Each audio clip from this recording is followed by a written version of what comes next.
구독자의 취향에 따라 재생 속도를 변경하면 더 유용하게 동영상을 시청할 수 있습니다. 이 영상은 성경을 매일 한 장씩 읽는 효과가 있고 궁금한 부분을 해소할 수 있으며 맥락을 이해하는 데 도움이 될 것입니다. 창세기 37장. 창세기 37장의 키워드는 요셉의 꿈, 노예로 팔림 등이며 핵심 성경 구절은 창세기 37장 28절이다. 창세기 37장 28절 그때의 미디안 족속 상인들이 거기를 지나가므로 그들이 요셉을 구덩이에서 끌어올려 은 20개를 받고 이스마엘 족속에게 요셉을 파니 그 상인들이 요셉을 데리고 이집트로 갔더라. 핵심 주제는 하나님의 섭리 속에서 시작된 구속사의 여정이며 핵심 주제의 배경이 되는 주요 맥락은 다음과 같이 나눌 수 있다. 요셉과 그의 형제들의 갈등. 요셉이 팔려가다. 요셉의 옷과 야곱의 슬픔. 1. 요셉과 그의 형제들의 갈등. 창세기 37장 1절부터 11절. 야곱이 가나안 땅, 곧 자기 아버지가 나그네로 지내던 땅에 거하였더라. 야곱의 세대들은 이러하니라. 요셉이 17세가 되어 자기 형들과 함께 양떼를 먹이더라. 이 소년이 자기 아버지의 아내인 비라와 실바의 아들들과 함께 있을 때에 그들의 나쁜 행실을 자기 아버지에게 보고하니라. 이제 이스라엘이 자기의 모든 자식들보다 요셉을 더 사랑하였으니 이는 그가 노년에 얻은 아들이기 때문이더라. 그가 요셉을 위하여 채색 옷을 지었더라. 그의 형제들은 자기들의 아버지가 그의 모든 형제들보다 그를 더 사랑하는 것을 보고 그를 미워하여 그에게 평안하게 말도 할 수 없었더라. 요셉이 꿈을 꾸고 그 꿈을 자기 형들에게 고하매 그들이 그를 더욱 미워하더라. 요셉이 그들에게 이르되 청하건대 내가 꾼 이 꿈을 들으소서. 보소서 우리가 들에서 곡식단을 묶고 있는데 보소서 내 단은 일어나 똑바로 서고 보소서 형들의 단은 둘러서서 내 단에게 경의를 표하였나이다 하매. 그의 형들이 그에게 이르되 내가 참으로 우리를 통치하겠느냐? 참으로 우리를 지배하겠느냐? 하고 그의 꿈과 그의 말로 인하여 그를 더욱 미워하더라. 9. 요셉이 또 다른 꿈을 꾸고 그 꿈을 자기 형들에게 고하여 이르되 보소서 내가 또 꿈을 꾼즉 보소서 해와 달과 11별이 내게 경의를 표하더이다 하니라. 그가 그 꿈을 자기 아버지와 형들에게 고하매 그의 아버지가 그를 꾸짖고 그에게 이르되 내가 꾼 이 꿈이 도대체 무엇이냐? 나와 내 어머니와 내 형제들이 참으로 가서 땅에 엎드려 내게 절하겠느냐? 하니라. 그의 형들은 그를 시기하되 그의 아버지는 그 말을 간직하였더라. 요셉은 아버지의 특별한 사랑을 받았으며 요셉의 꿈은 형제들 사이에서 질투를 받는 요인이 되었으나 하나님의 특별한 계획 안에서 선택되었으며 이는 그가 겪게 될 고난과 연결된다. 형제들의 질투는 인간의 죄의 본성을 드러내며 이는 하나님의 계획을 이루는 데 사용된다. 요셉의 꿈은 하나님의 계획과 주권을 보여준다. 이 꿈은 결국 그의 형제들이 그에게 절하는 사건으로 성취된다. 요셉이 팔려가다. 창세기 37장 12절부터 28절. 그의 형들이 가서 세겜에서 자기들의 아버지의 양떼를 먹일 때에 이스라엘이 요셉에게 이르되 내 형들이 세겜에서 양떼를 먹이지 아니하느냐? 오라 내가 너를 그들에게로 보내리라 하니 요셉이 그에게 이르되 내가 여기 있나이다 하거늘. 이스라엘이 그에게 이르되 원하노니 가서 내 형들과 양떼가 다 잘 있는지 보고 내게 다시 소식을 가져오라 하며 이처럼 그를 헤브론의 골짜기에서 보내매 그가 세겜으로 가니라. 어떤 사람이 그를 만났는데 보라 그가 들에서 헤매고 있으므로 그 사람이 그에게 물어 이르되 내가 무엇을 찾느냐 하매 그가 이르되 내가 내 형들을 찾으오니 원하건대 그들이 그들의 양떼를 먹이는 곳을 내게 말해 주소서 하매 그 사람이 이르되 그들이 여기에서 떠났느니라 내가 그들의 말을 들으니 우리가 도단으로 가자 하더라 하매 요셉이 자기 형들의 뒤를 따라가서 도단에서 그들을 만나니라. 요셉이 그들에게 가까이 가기 전에 그들이 멀리서 그를 보고는 그를 죽이려고 그를 대적하여 음모를 꾸미며 서로에게 이르되 보라 이 꿈꾸는 자가 오는도다.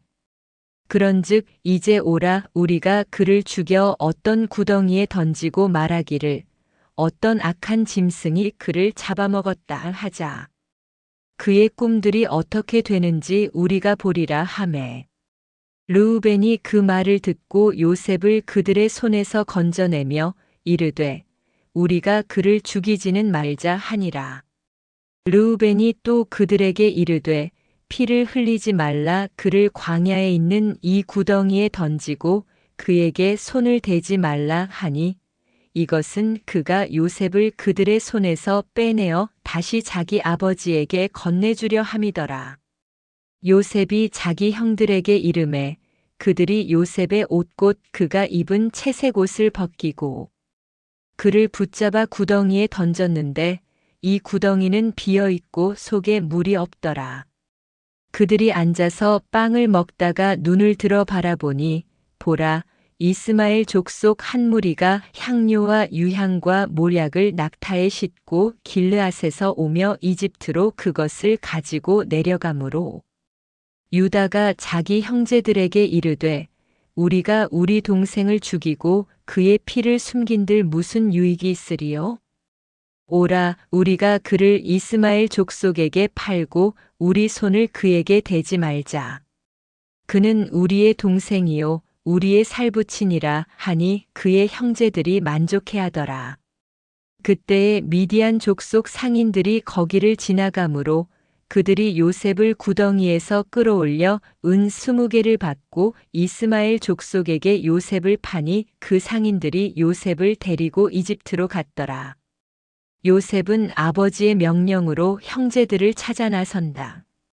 형제들은 그를 죽이려는 계획을 세우지만 르우벤과 유다의 중재로 요셉을 이스마엘 상인들에게 은 20개에 팔아 넘긴다.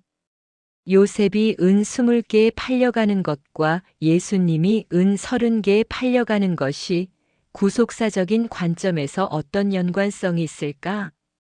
요셉이 형제들에게 은 20개에 팔린 사건과 예수께서 가룟 유다에 의해 은 30개에 넘겨지신 사건은 단순히 금액의 유사성에서 끝나지 않는다. 두 사건은 모두 의로우신 이가 자기 백성에게 버려지고 그 배신이 오히려 구원의 문을 열어가는 하나님의 역설적 섭리를 보여준다. 이러한 구조적 반복은 요셉의 생애가 예수 그리스도의 사역을 미리 비추는 구속사적 모형임을 보여준다. 먼저 요셉은 형제들의 시기와 미움으로 인해 구덩이에 던져지고 결국 은 20개의 이스마엘 상인들에게 팔려갔다. 그는 노예 신분으로 이집트에 내려가 죽은 자처럼 잊혀진 존재가 되었으나 하나님은 그 낮아짐을 통해 오히려 야곱의 온 가족과 주변 민족을 기근에서 구원하는 길을 예비하셨다.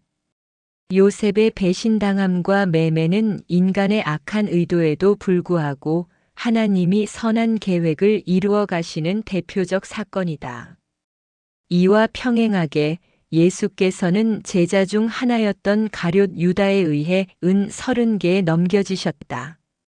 그 값은 당시 성인 노예의 배상가였고 스가랴 11장의 예언에서도 양떼의 목자에게 던진 비천한 값으로 언급되어 있다.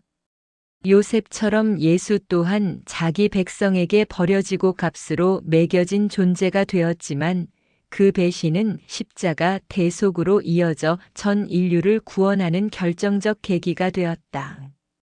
요셉의 경우 한 가정과 한 민족이 구원되었고 예수님의 경우 전 인류가 구원되었다는 점에서 두 사건은 규모의 차이만 있을 뿐 동일한 구속사적 패턴을 따라 움직인다. 요셉은 창세기 시대의 청년 노예의 값인 은 20개에 팔렸고 예수님은 성인 남자의 배상가인 은 30개에 팔리셨다. 이 증가된 금액은 구속사의 무게가 족장 시대의 그림자에서 메시아 시대의 실체로 옮겨가며 더 온전하게 드러남을 상징한다. 요셉의 매매가 구속사 서곡의 일부라면 예수의 매매는 그 서곡이 지향해 온 절정이다. 이처럼 두 사건을 연결하는 가장 중요한 고리는 배신을 통한 매매가 곧 구원의 길을 여는 하나님의 방식이 역사 속에서 반복된다는 점이다. 요셉에서 하나님은 구원의 패턴을 미리 보여주시고 예수 그리스도 안에서 그 패턴을 완성하신다. 요셉은 예수 그리스도의 그림자이며 예수는 그 그림자가 지향하던 실체이다. 따라서 은 20개와 은 30개의 사건은 구속사의 연속성과 성취를 드러내는 대표적 평행 구조로 이해될 수 있다. 3. 요셉의 옷과 야곱의 슬픔. 창세기 37장 29절부터 36절. 르우벤이 구덩이에 돌아왔는데 보라 요셉이 그 구덩이에 없으므로 그가 자기 옷을 찢고 자기 형제들에게 돌아와 이르되 아이가 없도다. 나는 어디로 가리요? 하니라. 그들이 요셉의 옷을 취하고 염소 새끼를 죽여 그 옷을 피로 적시고는 그 채색 옷을 보내어 자기들의 아버지에게로 가지고 가서 이르기를 우리가 이것을 발견했으니 이제 그것이 아버지의 아들의 옷인지 아닌지 알아보소서 하매 그가 그것을 알아보고 이르되 그것은 내 아들의 옷이라. 악한 짐승이 그를 잡아먹었도다. 의심할 바 없이 요셉이 갈기갈기 찢겼도다 하며 야곱이 자기 옷을 찢고 허리에 굵은 배를 두르고 여러 날 동안 자기 아들을 위하여 애곡하니라. 그의 모든 아들딸들이 일어나 그를 위로하였으나 그가 위로받기를 거절하고 이르되 내가 애곡하며 무덤에 내려가 내 아들에게로 가리란 하고 그의 아버지가 이같이 그를 위하여 울었더라. 미디안 족속이 이집트에서 요셉을 파라오의 소유물 관리요 호위대장인 보디발에게 팔았더라. 요셉의 형제들은 그의 옷을 염소의 피로 더럽혀 야곱에게 가져가며 요셉이 죽었다고 속인다. 야곱은 슬픔에 빠지고 요셉은 이집트의 보디발에게 팔린다. 형제들의 거짓말은 가족 내 갈등과 상처를 증폭시키고 야곱의 슬픔도 깊이 빠져들지만 하나님의 언약은 요셉을 통해 성취된다. 요셉의 팔림은 하나님의 구속 계획에서 중요한 단계로 이스라엘의 구원을 준비하는 과정이 된다. 창세기 45장 5절 그런즉 이제 당신들이 나를 이곳에 팔았다고 해서 근심하거나 당신들 스스로에게 노하지 마소서. 하나님께서 생명을 보존하시려고 나를 당신들보다 앞서 보내셨나이다. 시편 34장 19절 의로운 자의 고난이 많으나 주께서 그 모든 고난에서 그를 건지시는도다. 요셉은 예수 그리스도의 그림자이다. 그 이유는 그의 생애 전반이 구속사적으로 그리스도의 삶과 사역을 예표적으로 반영하기 때문이며 다음의 세 가지로 요약할 수 있다. 버림받음과 고난 속에서의 하나님의 계획. 요셉은 형제들에게 미움을 받아 은 20개에 팔리며 예수 그리스도는 제자 중 유다에게 은 30개에 팔려 넘겨진다. 요셉은 보디발 아내에 의하여 억울한 누명으로 감옥에 갇히며 예수 그리스도는 죄 없으나 거짓 증언으로 재판받고 십자가형 선고를 받는다. 꿈 해몽을 해준 관원장들에게 잊혀졌으나 결국 하나님이 때에 맞게 높아지며 예수 그리스도는 무덤에 묻히셨으나 3일 만에 부활하여 높아지신다. 구원과 생명의 통로로 쓰임받음. 요셉은 기근의 때 곡식을 저장하여 많은 사람을 살리며 예수 그리스도는 생명의 떡이 되어 세상을 살리신다. 요셉은 자신을 해친 형제들을 용서하고 당신들이 나를 판 것은 하나님이 생명을 구원하려 하심이라 하며 형제들을 용서하고 예수 그리스도는 자신을 십자가에 못 박은 자들을 용서하며 저희를 사하여 주옵소서 하시면서 자신에게 해를 끼친 모든 사람을 용서하신다. 요셉은 육적 생명을 구원하며 예수는 영원한 생명을 구원하신다. 오른편의 통치자. 요셉은 바로의 오른편에 앉아 이집트 전역을 다스리고 예수 그리스도는 하나님의 오른편에 앉아 만물을 다스리신다. 요셉은 하나님의 주권적 섭리 안에서 높임받은 왕의 모형으로 장차 만왕의 왕으로 오실 그리스도를 예표한다. 요셉은 죽음과도 같은 낮아짐을 겪고 생명을 구원하며 마침내 높아지는 구속사적 여정을 통해 그리스도의 십자가와 부활 그리고 통치를 예표하는 인물이다. 그러므로 성경학자들은 요셉을 그리스도의 모형 중 가장 온전한 인물 중 하나로 꼽는다. 아멘. 주 예수여 속히 오시옵소서. 더 널리 알리기 위하여 구독, 좋아요를 부탁드립니다. 감사합니다.